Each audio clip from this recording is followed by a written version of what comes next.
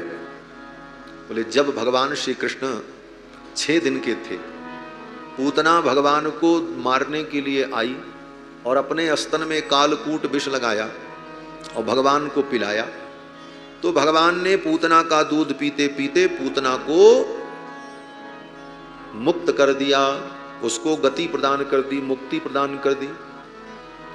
व्यास जी कहते हैं अहो बकीयम स्तनकालकूटम। अहो, कितने आश्चर्य की बात है, क्या आश्चर्य है। बकीयम, ये बकासुर की बहन पूतना, स्तन कालकूटम, अपने स्तन में कालकूट विष लगा करके जिघाम सया, भगवान को मारने के लिए आई, और जिघाम सया पाय यदप्य साध्वी, भगवान के मुख में अपना स्तन दे दिया। और वो पूतना कैसी है, बोले असाध्वी, वो साध्वी नहीं है, असाध्वी, गुंडा टाइप की है, महिला गुंडा जिसको कहा जाए। जैसे पुरुषों में गुंडा होते हैं वैसे महिला में भी हो सकते हैं, कोई आपत्ति थोड़ी। वो ऐसी ही थी, राक्षसी थी, आई और असाध्वी, भगवान के मुख में अपना स्तन दे दिया। लेकिन भगवान ने उसको क्या दिया, उसने तो भगवान को जहर दिया, और भगवान ने उसको अमर बना दिया, वैकुंठ प्रदान कर दिया। लेभे गतिम धातृचिताम ततोन्यम तम वा दयालुम शरणम ब्रजेम। अमर होना क्या है, अमर होने का मतलब है कि हमको मरना न पड़े, यही अमरत्व है। अमरत्व की परिभाषा भी बड़ी विलक्षण है। सामान्य प्राणी अमरत्व का मतलब समझता है इस दुनिया में हम पैदा हो गए अब कभी मरे न, यह अमरत्व है। लेकिन यह अमरत्व नहीं है। अब एक बार पैदा हो गए हो तो मरना तो पड़ेगा, अगर पैदा हो गए दुनिया में तो मरना पड़ेगा, लेकिन आगे फिर कभी ना मरना पड़े, यह अमरत्व है। एक बार तो मरेंगे और मरने के लिए हम तैयार हैं। मृत्युम प्रियमिवातिथिम, उस मृत्यु को भी हम अपना अतिथि समझते हैं। वो मृत्यु नहीं आएगी, मेरा कोई अतिथि आएगा, एक बार तो मरना ही है। लेकिन इस बार मरने के बाद दोबारा न मरना पड़े। बोले दोबारा न मरना पड़े, इसका उपाय क्या है, बोले दोबारा संसार में जन्म न ले, बस यही उपाय है। और दोबारा संसार में जन्म न हो, इसका उपाय क्या है, बोले भगवान के धाम में चले जाए, मुक्ति मिल जाए। यही वास्तविक अमरत्व है। और भगवान ने पूतना को यह अमरत्व प्रदान कर दिया। वो आई थी भगवान को मारने के लिए, जिघाम सया, विष पिलाया कि इसको मार दें, और भगवान ने उसको अमर बना दिया, वैकुंठ भेज दिया, और उसके पूरे परिवार को मुक्त कर दिया। हमारा व्यास जी कहते हैं कम्वा दयालुम, तुम ही बताओ इतना दयालु कौन होगा, इतनी दया किसी के अंदर होगी। अरे कितना भी बड़ा दयालु व्यक्ति हो, लेकिन कोई उसको मारने आएगा तो वो उसको मारेगा। वो क्या चौपाई है, हनुमान जी को जब मारने के लिए राक्षस आए लंका में, तो हनुमान जी ने सबको मारा। तो रावण ने पूछा कि बानर, तूने इन असुरों को क्यों मारा। जिन मुहि मारा तेने मारे, जिन मुहि मारा ते मैं मारे, तेरी बर्बादे कन्हैया तुम्हारे, तेरी बर्बादे कन्हैया तुम्हारे। हनुमान जी ने कहा जिसने हमको मारा उसको हमने मारा। तो हनुमान जी जैसे ज्ञानी भी, बुद्धिमताम वरिष्ठम ज्ञानी नाम अग्रगण्यम सकल गुण निधानम वानराणाम अधीशम, उनकी भी सहन शक्ति की एक सीमा हो गई। मारने आए तो उन्होंने कहा हम भी मारेंगे। हाँ। लेकिन भगवान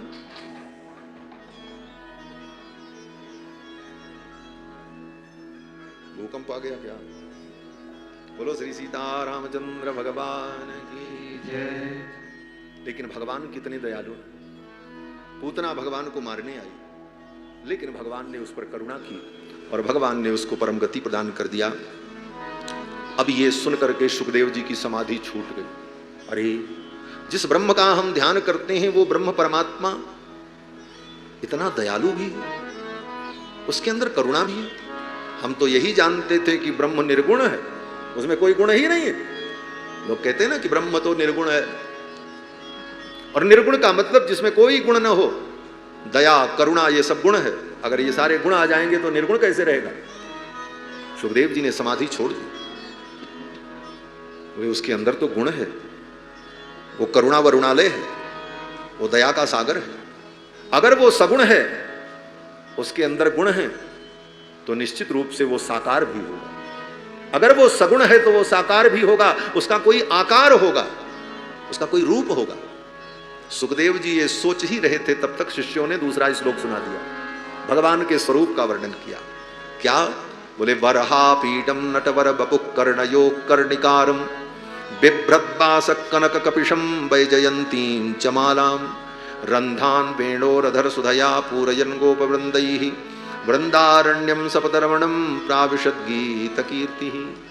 भगवान के उस स्वरूप का वर्णन किया जब भगवान वृंदावन में 10 वर्ष के हैं और गायों के पीछे पीछे चलते हुए गायों को चराने के लिए जा रहे हैं।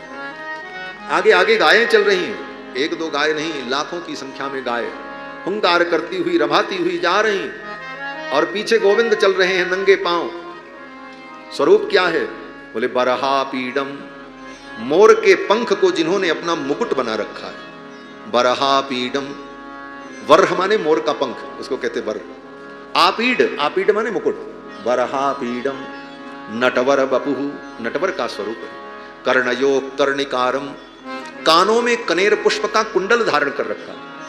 देखो वृंदावन के जो ठाकुर हैं ना, कृष्ण, इनका श्रृंगार बड़ा सहज है। जो वस्तुएं आसपास दिख जाती हैं उन्हीं से ठाकुर का श्रृंगार हो जाता है। मुकुट के लिए किसी सुनार के यहां जाकर के सोने का मुकुट बना करके उसमें हीरे पन्ने जड़ाए जाएं, ऐसे मुकुट की कृष्ण को जरूरत नहीं पड़ती। बढ़िया पीतांबर को लेकर के पगड़ी बनाई और मोर का पंख कहीं मिल गया, उसी को लेके लगा लिया, बन गया मुकुट, हो गया। वो भी मोर पंख, कोई साधारण मोर पंख नहीं।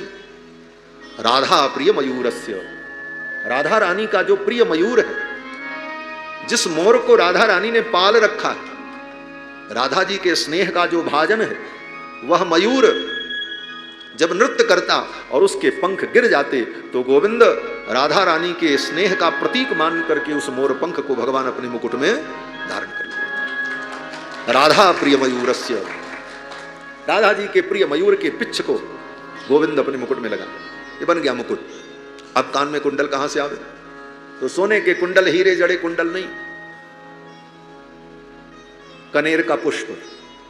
कनेर जो पीले रंग का होता है, लंबा लंबा फूल होता है, इतना लंबा, ऐसे ऊपर ऐसे फैला हुआ, घर में लोग लगाते हैं। उस पुष्प की एक विशेषता होती, कभी आप देखो ध्यान से, पुष्प को जब तोड़ो तो उसकी डंडी जो होती है वो ऐसे टेढ़ी रहती, पीछे सीधी नहीं रहती, ऐसे टेढ़ी डंडी और नीचे वो फूल पीले रंग का।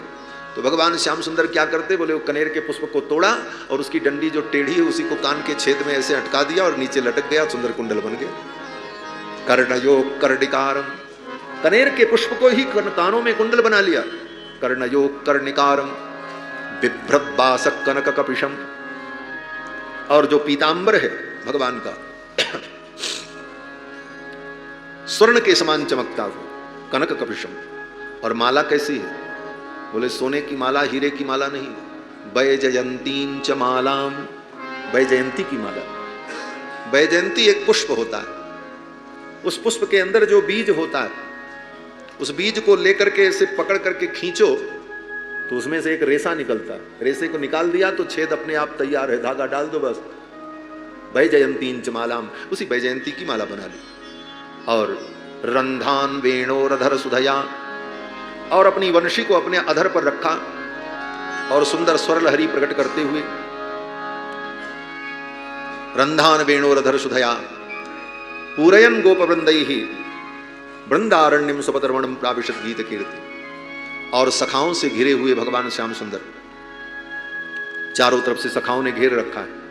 हंसुक मनसुक सुबल सुदामा, रेंदा पेंदा झरा झपटुआ, जितने सखा हैं भगवान के साथ अगल बगल, और उन सखाओं के साथ भगवान श्याम सुंदर बंसी बजाते हुए गायों के पीछे पीछे चल रहे हैं। और वृंदावन के पशु पक्षी, चर अचर, बालक वृद्ध, नर नारी, सब भगवान के वंशी को सुन करके मोहित हो जाते। इति वेणुरवम राजन सर्वभूत मनोहर,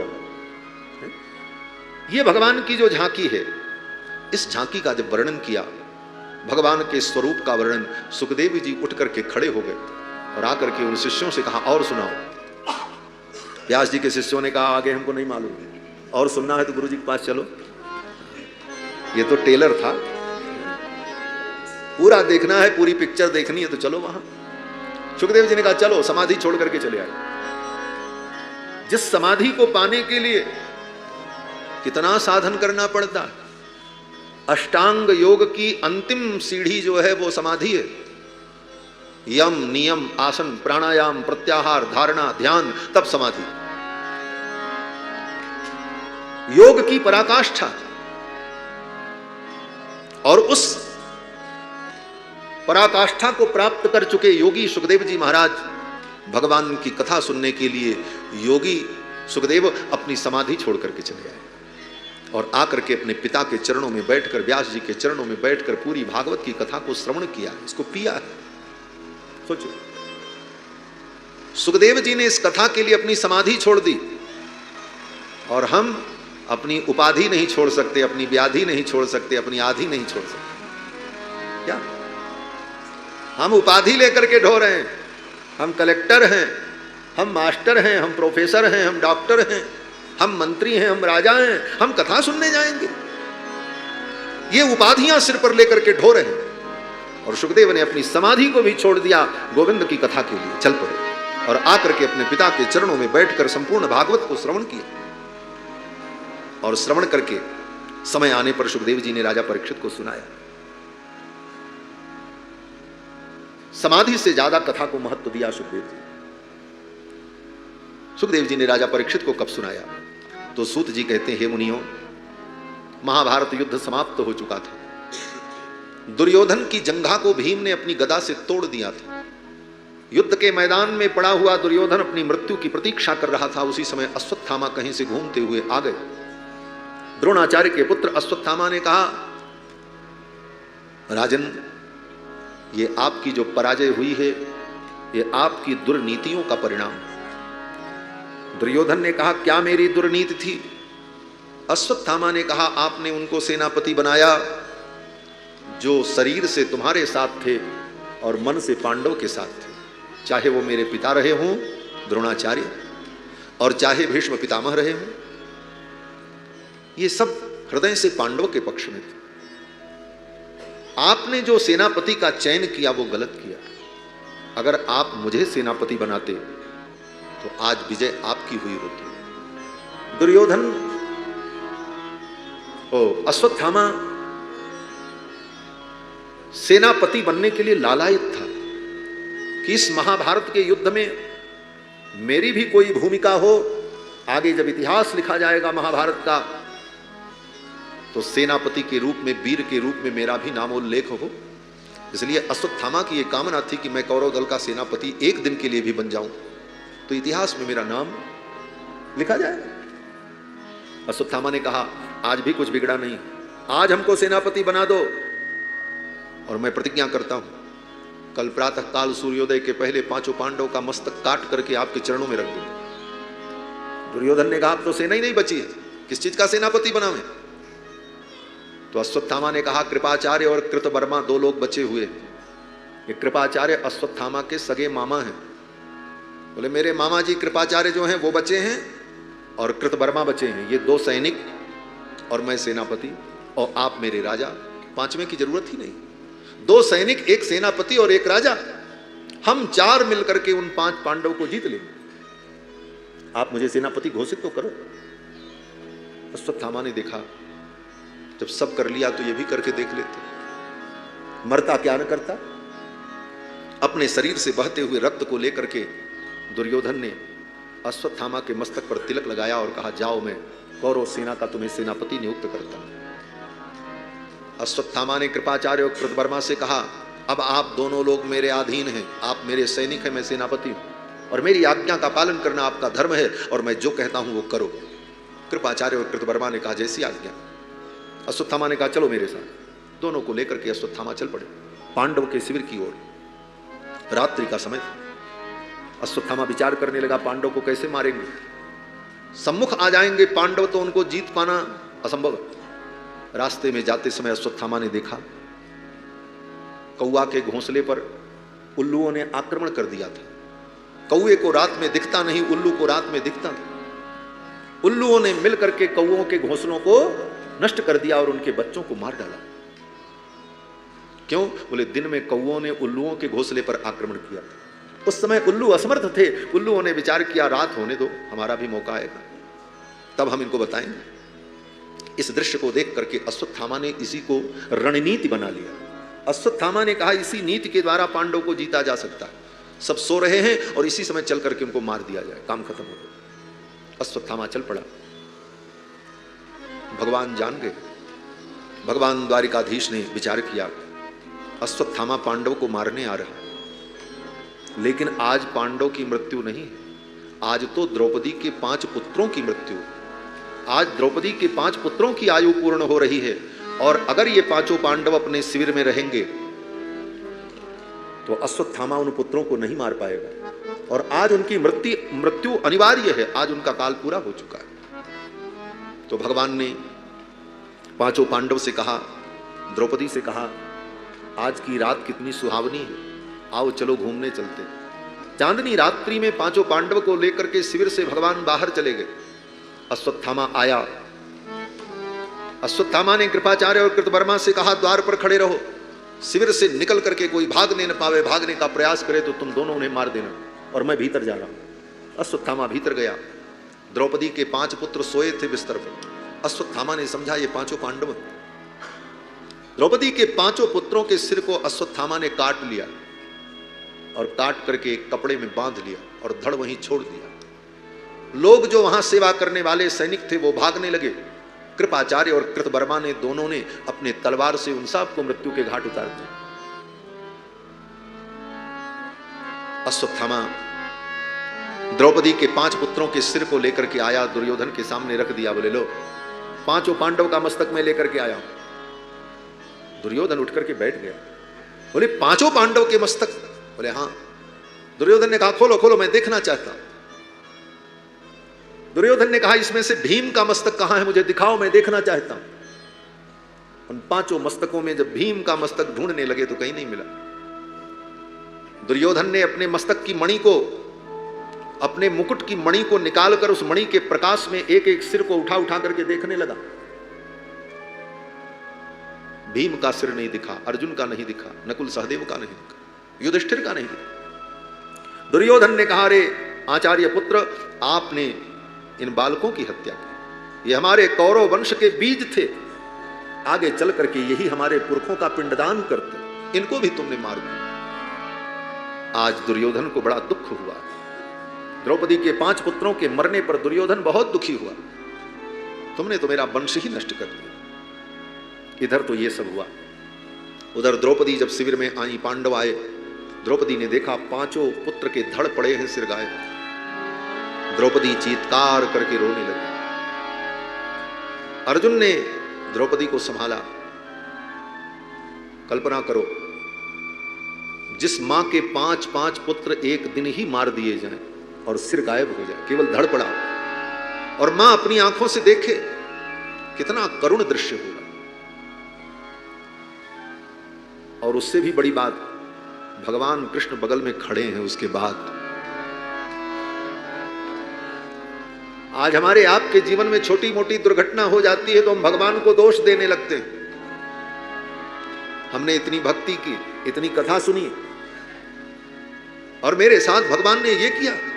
और जिसके साथ भगवान 24 घंटे थे, हर क्षण थे, उन द्रौपदी की और पांडव की कर्म की गति क्या थी? देखो, ये कर्म की गति को कोई नहीं मिटा सकता, भगवान भी नहीं मिटा सकता। भगवान साथ में रह करके तुम्हारा साथ देंगे, तुम्हें बल देंगे, तुम्हें बुद्धि देंगे, तुम्हें विवेक देंगे, तुम्हारी सहायता भी करेंगे, लेकिन तुम्हारे प्रारब्ध के लेख को नहीं बदलेंगे। कर्म का विधान तो भोगना ही पड़ेगा।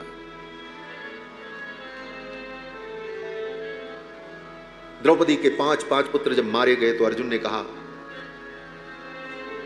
यह कांड अश्वत्थामा ने किया है, और मैं अश्वत्थामा को किसी भी प्रकार पकड़ करके लाऊंगा।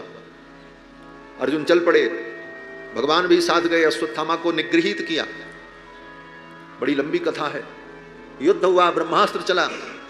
अंत में भगवान के कहने पर अर्जुन ने दोनों ब्रह्मास्त्रों का समन किया और अश्वत्थामा को बांध करके रस्सी के द्वारा रथ के पिछले हिस्से में रख करके अर्जुन लेकर के आए और द्रौपदी के सामने खड़ा कर दिया। कहा यही वो हत्यारा है जिसने तुम्हारे 5 पुत्रों को मारा है। द्रौपदी ने जब अश्वत्थामा को देखा, जिसने द्रौपदी के 5 पुत्रों को मारा है, उस हत्यारे अश्वत्थामा को देखकर द्रौपदी का रोना बंद हो गया। द्रौपदी ने तुरंत अपने आंचल से अपने आंसुओं को पोंछा और कांपते हुए अपने हाथ को जोड़कर अश्वत्थामा को प्रणाम किया। यह धर्म की निष्ठा है। जिस व्यक्ति ने 5 पुत्रों की हत्या की, उस अश्वत्थामा को द्रौपदी प्रणाम कर रही है और प्रणाम करते हुए कह रही हैं अर्जुन से, आर्यपुत्र आपने इनको क्यों बांध रखा है? इनको खोल दो। क्यों? द्रौपदी कहती है, मुच्यता मेष ब्राह्मणो नितराम गुरु। इनको छोड़ दो, ये ब्राह्मण है। धर्म की ये निष्ठा, ब्राह्मण पूजनीय है, वंदनीय है, ये निष्ठा है द्रौपदी की। द्रौपदी कहती इनको छोड़ दो। अर्जुन ने कहा इसने आपके 5 पुत्रों को मारा है। द्रौपदी ये नहीं सुनती। द्रौपदी कहती हैं अर्जुन, इनके पिता ने आपको समस्त विद्याएं दी हैं, इसको तुम भूल गए? द्रौपदी ने कहा, अस्त्रग्रामश्च भवता शिक्षितो यदनुग्रहात्, जिनके अनुग्रह से, जिनकी कृपा से समस्त विद्याओं को आपने प्राप्त किया और महाभारत युद्ध में सर्वश्रेष्ठ योद्धा के रूप में आप प्रतिष्ठित हुए, उन समस्त विद्याओं को देने वाले आपके आचार्य द्रोणाचार्य कहां हैं? अर्जुन ने कहा, द्रोणाचार्य हमारे गुरुदेव जो थे वो महाभारत युद्ध में वीर गति को प्राप्त हो गए। द्रौपदी ने कहा, क्या आपने यही शास्त्र पढ़ा है? अर्जुन चुप हो गए।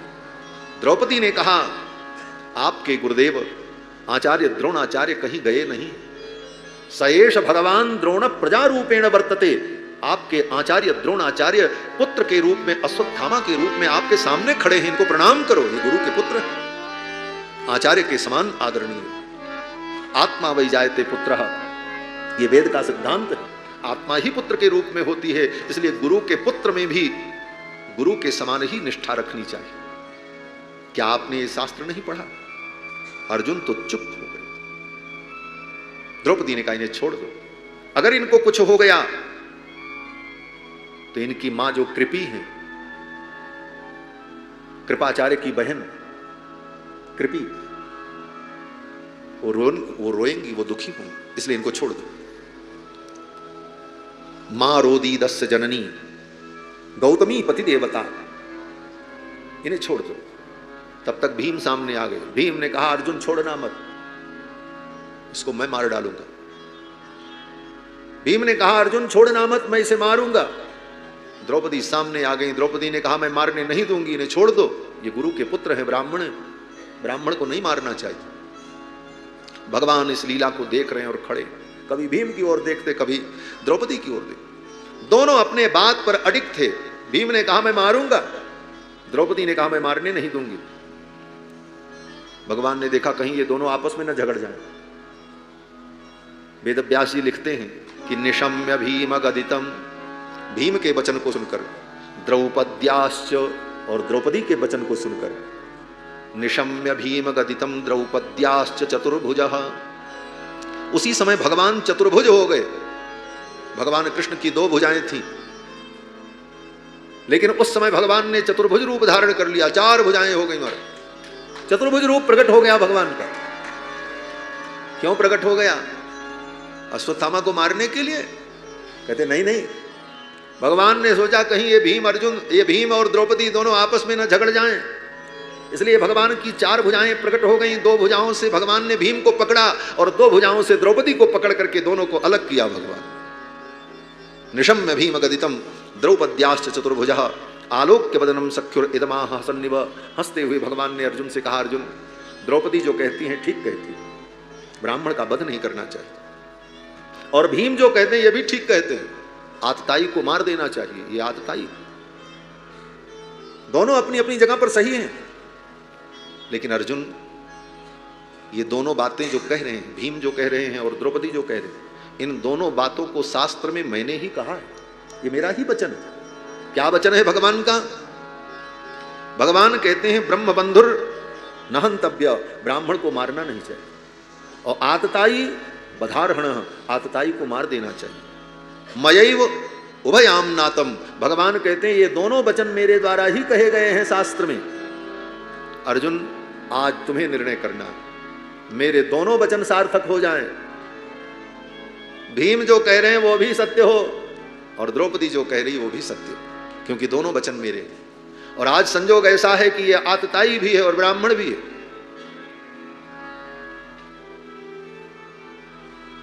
इसलिए अर्जुन अब तुम निर्णय करो क्या करो। तब अर्जुन ने विचार किया कि ब्राह्मण का अपमान हो जाए यही उसके लिए मृत्यु के तुल्य है। तो इस अश्वत्थामा का मैं अपमान कर दूं तो ये इसके लिए मृत्यु के समान हो जाएगा, और इसके जीवन को मैं छोड़ दूं क्योंकि ब्राह्मण है, शरीर से इसकी हत्या न हो। ऐसा सोच करके अर्जुन ने अश्वत्थामा के मस्तक की मणि को निकाल लिया। अश्वत्थामा तेजहीन हो गया। ये मणि को निकाल करके अश्वत्थामा को तेजहीन कर दिया, यही मृत्युदंड था, और उसे जीवन दान दे दिया। शारीरिक मृत्युदंड नहीं दिया गया क्योंकि वो ब्राह्मण था, इसलिए द्रौपदी के वचन भी सार्थक हो गए। अश्वत्थामा को भगा दिया। इधर 5 पुत्रों का अंतिम संस्कार हुआ, द्रौपदी रोती रही। अभी ये घटना खत्म ही नहीं हुई, शांत नहीं हुई, तब तक दूसरी घटना हो गई। अश्वत्थामा ने क्या किया? आगे जाने के बाद अश्वत्थामा ने विचार किया कि मैंने संकल्प किया था कि पांडवों के वंश को, कौरव वंश को मैं पृथ्वी पर समाप्त कर दूंगा, तो अब ऐसे तो समाप्त हो नहीं सकता। 5 पांडवों को मारने के लिए मुझे कुछ करना होगा। और अश्वत्थामा ने ब्रह्मास्त्र का अनुसंधान करके पांडवों के ऊपर छोड़ दिया और छोड़ करके भागने लगा उत्तराखंड की ओर। भागता हुआ अश्वत्थामा जा रहा था, वेदव्यास जी मिल गए। वेदव्यास जी ने कहा, अश्वत्थामा कहां जा रहे हो? बोले मैंने ब्रह्मास्त्र छोड़ दिया है पांडव के ऊपर और इसका प्रतिकार कोई कर नहीं सकता, लेकिन पांडव के मर जाने पर कृष्ण मुझे छोड़ेंगे नहीं, इसलिए मैं भाग रहा हूं। वेदव्यास जी ने कहा, कहां जाओगे भाग के? ब्रह्मांड में कौन सा कोना होगा जहां कृष्ण नहीं पहुंच सकते? उन कृष्ण के सुदर्शन चक्र के तेज से क्या तुम बच पाओगे? इसलिए दुस्साहस तुमने क्यों किया? अश्वत्थामा ने कहा, मैंने तो ब्रह्मास्त्र चला दिया है। वेदव्यास जी ने कहा, तो फिर तुम अपनी मृत्यु की भी तैयारी कर लो। तुम चिरंजीवी हो, लेकिन तुम्हारी आयु अब समाप्त हो चुकी है, क्योंकि तुमने भगवान के भक्तों का अनिष्ट करने का संकल्प किया। पांडव भगवान के प्राण हैं और भगवान के प्राण पर तुमने ब्रह्मास्त्र चलाया है। अब तुम्हारे प्राण नहीं रहेंगे, तुम कहीं भाग करके बच नहीं पाओगे। अश्वत्थामा ने व्यास जी से कहा, मैं क्या करूं? व्यास जी ने कहा, अभी भी समय है, अपने संकल्प को बदल दो, हाथ में जल लो, संकल्प करो मैंने जो ब्रह्मास्त्र भेजा है वो पांडवों के ऊपर न जाकर के कहीं किसी और के ऊपर चला जाए और जाकर के वो ब्रह्मास्त्र सार्थक हो जाए, पांडव बच जाए। अश्वत्थामा ने संकल्प किया, और क्या संकल्प किया? बोले उससे भी भयानक संकल्प कर लिया। अभिमन्यु की विधवा पत्नी उत्तरा गर्भवती थी, गर्भ में बालक था, इसलिए अभिमन्यु के मरने पर वो सती नहीं हुई, क्योंकि गर्भ में बालक था। गर्भवती स्त्री को सती होने का शास्त्र में आदेश नहीं। अश्वत्थामा ने उस ब्रह्मास्त्र को अभिमन्यु की विधवा पत्नी के गर्भ पर भेज दिया। बोले वो गर्भ नष्ट हो जाए, क्योंकि पांडव के 5 पुत्र, द्रौपदी के 5 पुत्र पहले ही मारे जा चुके हैं। भीम के पुत्र भी महाभारत युद्ध में मारे जा चुके हैं, पौत्र भी मारे जा चुके हैं बर्बरी। अर्जुन के जो पुत्र थे, सुभद्रा के गर्भ से प्रकट हुए थे अभिमन्यु, वो भी महाभारत युद्ध में मारे जा चुके हैं। अब इनके सारे पुत्र मारे जा चुके हैं, आगे वंश समाप्त हो जाएगा, वही गर्भ का एक बालक बचा है, वो भी मर जाए। ब्रह्मास्त्र को छोड़ दिया। ब्रह्मास्त्र आया उत्तरा के गर्भ पर। उस समय भगवान कृष्ण द्वारिका जाने की तैयारी कर रहे। ज्यों ही रथ पर बैठने चले भगवान कृष्ण, तब तक उत्तरा के गर्भ में भयंकर पीड़ा। अभिमन्यु की विधवा पत्नी उत्तरा दौड़ पड़ी और आकर के कृष्ण के चरणों को पकड़ लिया। इस दुख की घड़ी में उत्तरा ने अपने ससुर अर्जुन से नहीं कहा कि मुझे बचाओ, धर्मराज युधिष्ठिर से प्रार्थना नहीं की, भीम से प्रार्थना नहीं। उत्तरा के 5 ससुर 5 महावीर हैं, युधिष्ठिर, भीम, अर्जुन, नकुल, सहदेव। लेकिन उत्तरा ने सोचा भले ये बहुत बड़े वीर हैं, लेकिन इन्होंने जो विजय प्राप्त की है वो कृष्ण की कृपा से ही प्राप्त की, इसलिए कृष्ण की शरण में जाने पर ही कल्याण होगा।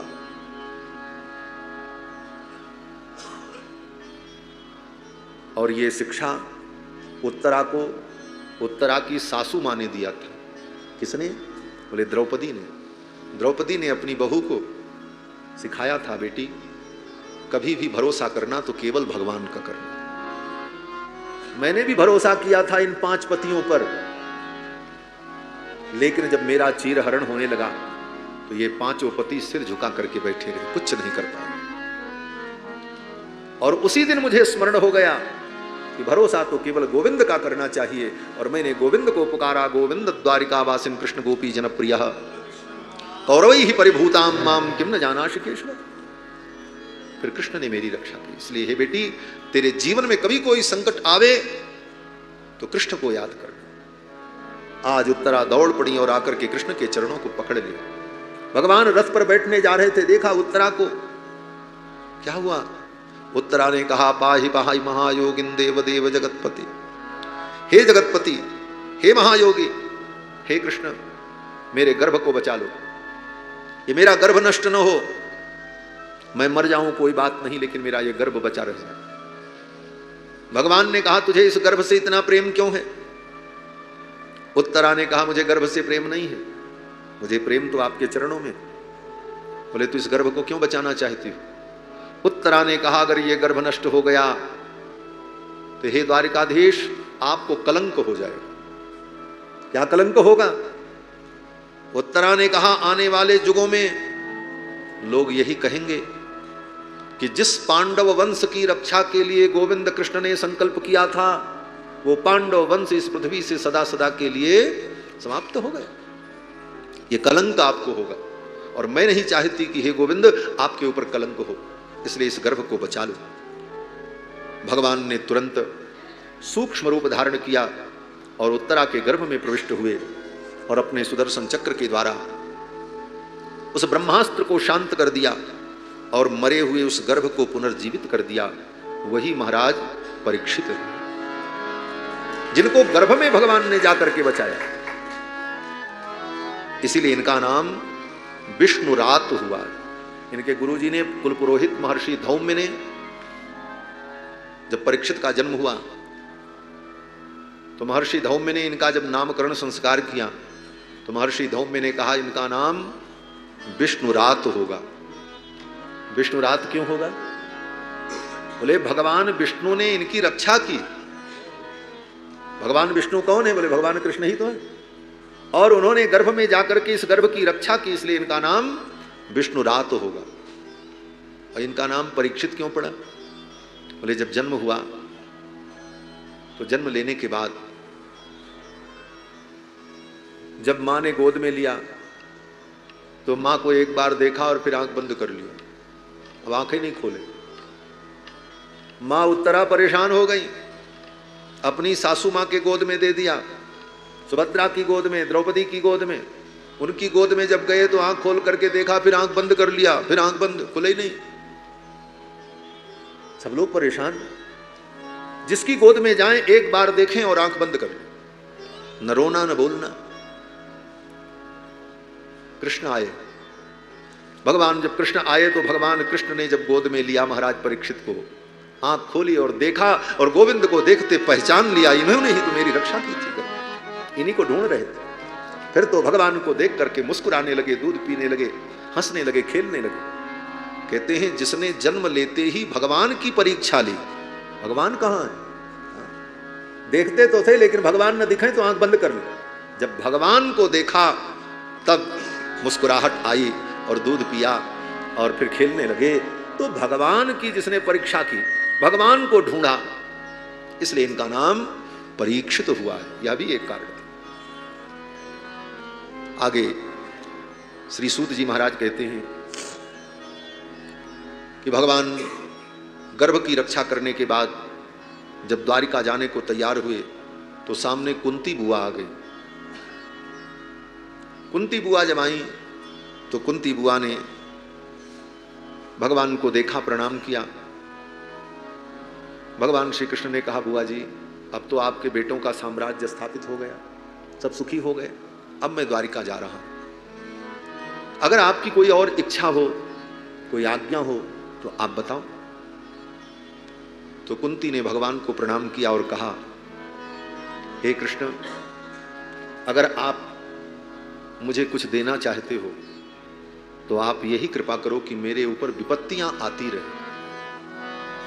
मैं आपसे विपत्तियां मांगती हूं।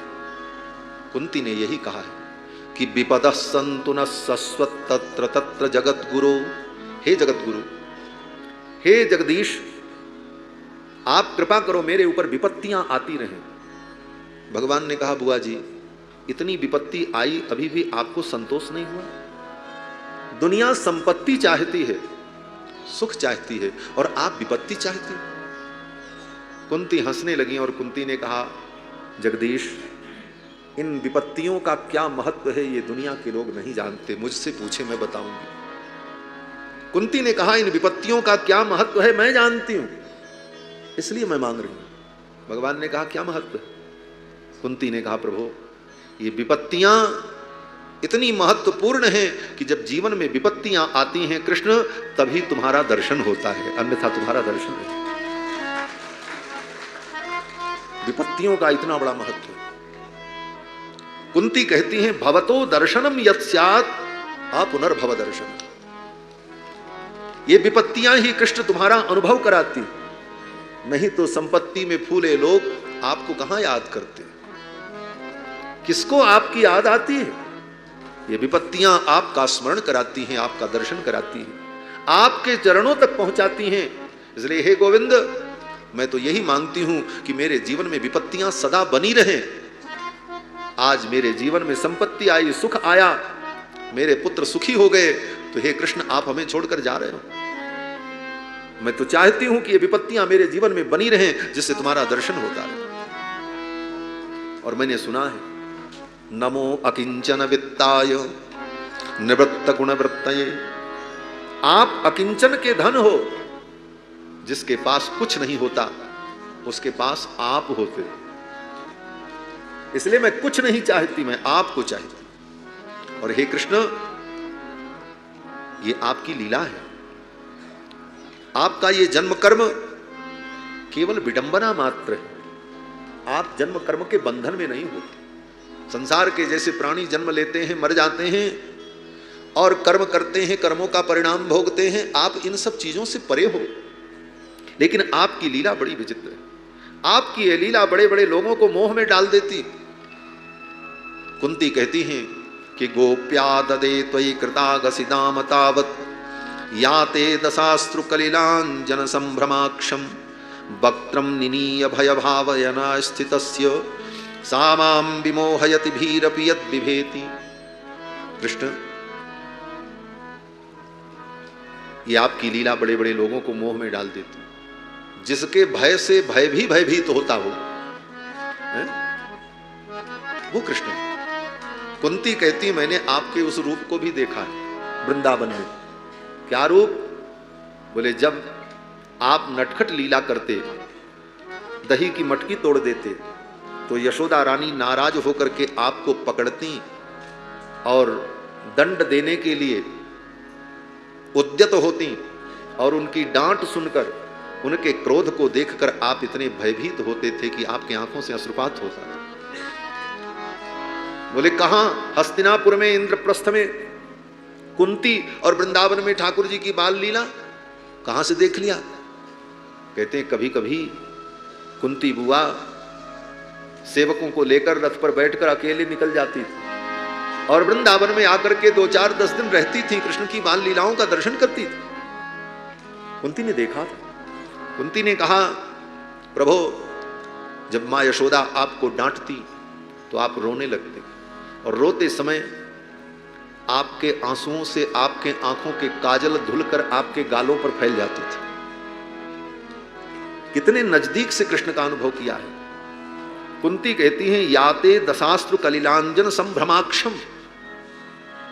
आंखों का अंजन, जब आप रोते और हाथ से ऐसे ऐसे आंख मलते, तो आंसुओं में मिलकर आपके आंख का अंजन आपके कपोलों पर जब फैल जाता, तो आपका ऐसे ही श्याम वर्ण, और उस श्याम वर्ण में काजल की श्यामलता जब मिल जाती और आपकी आंखों का वो भोरापन, वक्त्रम निनीय, इसके बाद भय से भयभीत होकर अपनी मां यशोदा के सामने सिर झुकाकर शांति भाव से आप खड़े रहते हो। ये क्या है? ये आपकी लीला मात्र है, जिसके भय से सूर्य चंद्रमा डरते हो, जिसकी आज्ञा से मृत्यु 24 घंटे दौड़ती रहती है, मृत्युर्धावति पंचमः, उस परमात्मा को किसका भय? लेकिन हे भक्त वांछा कल्पतरु, आपकी इस लीला को देख करके भक्त आपके प्रेम में पागल हो जाते हैं। हे कृष्ण, आप तो मुझे जीवन में विपत्तियां दो, और एक चीज मैं और मांगूंगी। कुंती ने एक चीज और मांगा है, बड़ी महत्वपूर्ण बात। हम आपको भी भगवान से यही मांगना चाहिए, लेकिन मांगने की हिम्मत नहीं हो सकती, बड़ा कठिन है। कथा सुनना भी बड़ा सरल है, लेकिन कथा के सार को जीवन में उतारना इतना सरल नहीं है।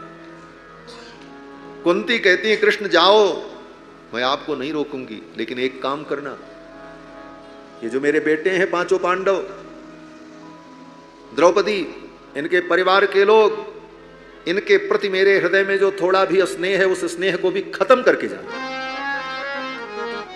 ये कहा है, स्नेह पाशम इमम छिंदी दृढ़म पांडुसु विष्णुसु। इन पांडवों में मेरा थोड़ा स्नेह जो है, ऐसे तो नहीं है। कुंती कहती, मेरा स्नेह तो आपके चरणों में, लेकिन हृदय के किसी कोने में मां होने के कारण इन पुत्रों के प्रति मेरा कोई ममत्व अगर है, तो कृष्ण उसको भी तुम समाप्त करके जाना। मैं यही मांगती हूं, कहीं मेरी ममता न बचे। मेरी ममता एकमात्र आप में हो, और जीव की ये ममता ही तो चारों तरफ उसको बांध रखती। कहां कहां बांधती?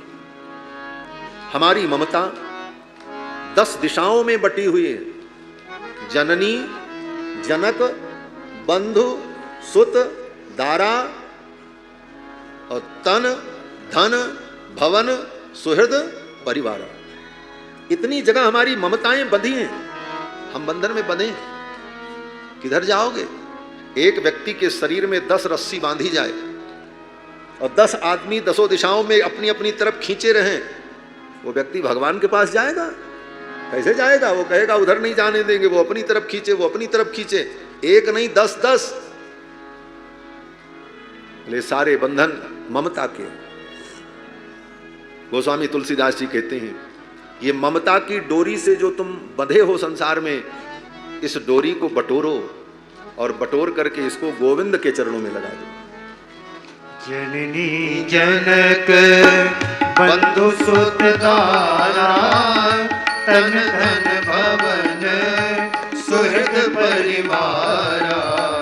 जननी जनक बंधु सुत दारा, तन धन भवन सुहृद परिवारा। सबकी ममता ताग बटोरी, मम पद मन ही बांध पर डोरी। सबकी ममता ताग बटोरी, मम पद मन ही बांध पर डोरी। सबकी ममता,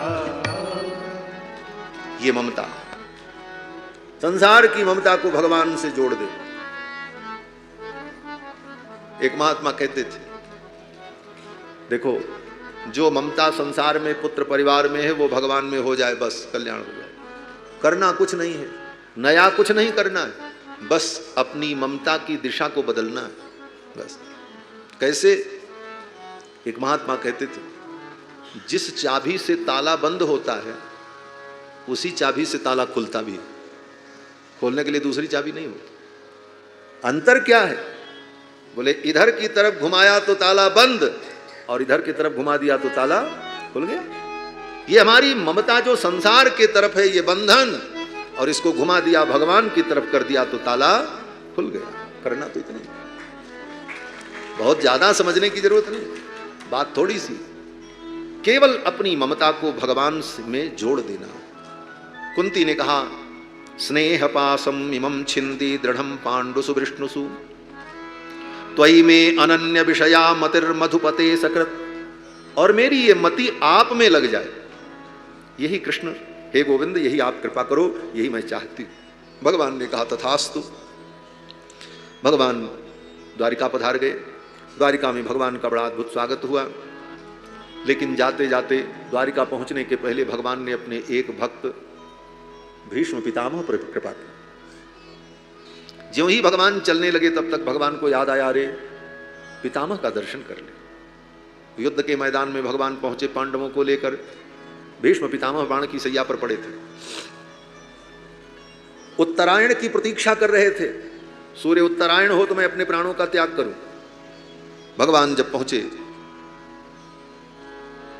भीष्म पितामह की आंखें बंद थी, बाण सैया पर पड़े पड़े नेत्रों को बंद करके कृष्ण का स्मरण कर रहे थे। अगल बगल लोग आते जाते थे, लेकिन कभी उनकी आंखें खुलती नहीं थी, आंखों को बंद किए रहते थे। कई दिनों से बाण सैया पर पड़े थे, सूर्य उत्तरायण की प्रतीक्षा कर रहे थे। लेकिन आज जब भगवान कृष्ण आ रहे हैं, भगवान के सन्निकट कृष्ण पहुंचे, उसके पहले ही पितामह ने अपनी आंखें खोल दी और सिर को हिलाने का प्रयास किया, कृष्ण किधर है? बोले कैसे पता चल गया? बोले भगवान जब पितामह का दर्शन करने के लिए जा रहे हैं तो भगवान के गले में जो तुलसी की माला थी, कमल पुष्प की माला, उस कमल पुष्प की गंध और तुलसी की गंध और भगवान के श्री विग्रह की जो दिव्य गंध, वह गंध वायु के द्वारा प्रेरित होकर के भगवान के पहुंचने के पहले वो सुगंधी भीष्म पितामह के पास पहुंच गई। भीष्म पितामह ने अनुभव किया, अरे ये तो गोविंद की सुगंध है, ऐसी दिव्य गंध तो ब्रह्म में है, परमात्मा में है। क्या मेरे कृष्ण आ रहे हैं, मैं देखूं? पितामह ने इधर उधर देखने का प्रयास किया, लेकिन शरीर में सर्वत्र बाण चुभे थे। तब तक गोविंद कृष्ण पहुंच गए। देखा कृष्ण को, नेत्र तृप्त हो गए और श्री भीष्म पितामह ने बगल में खड़े हुए पांडवों की ओर देखा और कहा, युधिष्ठिर की ओर देखा और पितामह ने कहा कि यम मन्यसे मातुलेयम, युधिष्ठिर जिसको तुम अपने मामा का बेटा समझते हो, किसको? कृष्ण को। प्रियम, अर्जुन की ओर देखा और भीम की ओर देखा, भीम जिसको तुम अपना प्रिय समझते हो, अर्जुन की ओर देखा और कहा मित्रम, जिसको तुम अपना मित्र समझते हो। नकुल सहदेव की ओर देखा और कहा सुहृततमम, जिसको तुम अपना सुहृत समझते हो, जिन्होंने तुम्हारे प्रेम में सारथी बनकर के तुम्हारी सेवा की। ये कृष्ण कौन है जानते हो? तुमको लगता है कि ये तुम्हारे मामा के बेटा हैं, इसलिए तुम्हारे बहुत नजदीक हैं, तुम्हारे सगे हैं, हमारे पराये हैं। ऐसा नहीं। पितामह ने कहा सर्वात्मन समदृशो, ये सर्वात्मा है, ये सबकी आत्मा है। समदृशो, ये समदर्शी है। लीला भले ये करते हैं, लेकिन इनके अंदर भेद बुद्धि नहीं, ये समदर्शी। क्या प्रमाण है कि ये समदर्शी हैं? अगर समदर्शी होते तो पांडव के पक्ष से क्यों आते? किसी के पक्ष से ना आते, ना कौरव के पक्ष से, ना पांडव के पक्ष से। पितामह ने कहा ये समदर्शी। और समदर्शित्व का प्रमाण क्या है? बोले प्रमाण यही है कि आज मेरे ऊपर कृपा करने के लिए स्वयं चल करके यहां आए। अगर ये समदर्शी न होते, अर्जुन तुमने तो इनकी सेवा की हो, तुमने इनको सुंदर व्यंजन भोजन कराया होगा, तुमने इनको गले लगाया होगा, लेकिन मैं अभागा अपने इस शरीर से इनकी कोई सेवा नहीं कर सका। और तो और इनकी एक बात मैं नहीं मनवा सका। सामर्थ्य होते हुए, शक्ति होते हुए इन्होंने मुझसे कहा पितामह आप इस महाभारत युद्ध को टाल सकते हो, दुर्योधन को डांट करके शांत कर दो, ये मामला समाप्त हो जाए, महाभारत न हो। पितामह कहते हैं मैं इनकी इस एक बात को नहीं मनवा सका, एक वाचिक सेवा भी मैं नहीं कर सका इनकी। और तो और महाभारत युद्ध में अपने बाणों से मैंने इनके शरीर को छलनी कर दिया। भीष्म पितामह ने भगवान को कितने बाण मारे थे,